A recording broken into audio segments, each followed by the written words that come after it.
চালাক স্যার। আরে ছাড়ো মিয়া, কোত্থেকে আসে সব পাগল? আপনি কে ভাই? আপনি কি ভাই? আপনাকে তো চিনলাম। আমি আছি এই অফিসে দায়িত্বরত। আপনি কি জন্য আসছেন? এটা তো আমাদের চাওনি, এখানে কি করেন? আজকে আবার চাকরি ইন্টারভিউ, এই জন্য এখানে দাঁড়িয়ে ভাবতেছি।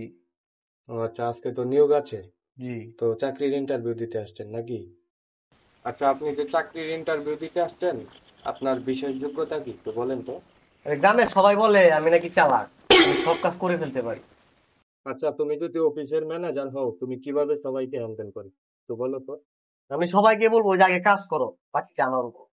আর যারা কাজ না করবে তাদেরকে দিয়ে ঝাড়ু দেবো এবং ঝাড়ু দিয়ে পিটাবো। এতক্ষণ কার সাথে কথা বলেছো জানো তুমি? আপনি না বললেন যে এই অফিসে আপনি আমি এই অফিসের বস। আপনি বস? হ্যাঁ, আমি বস। তোমার ভিতরে যা দেখলাম, তোমার ভিতরে শুধু গোবর, মাথায় জ্ঞান বলতে কিছু না। কোথা থেকে এসেছো তুমি? যাও, যেখান থেকে এসেছো ওইখানে গিয়ে পড়ে থাকো। স্যার স্যার স্যার স্যার, আমাকে চাকরি দেন স্যার, আমি খুব চালাক স্যার। আরে ছাড়ো মিয়া, কোত্থেকে আসে সব পাগল? যাও, যেখান থেকে এসেছো ওইখানে গিয়ে পড়ে থাকো। যাও এখান থেকে। চাকরি করতে আসছি, শালা আবাল কোথাকার।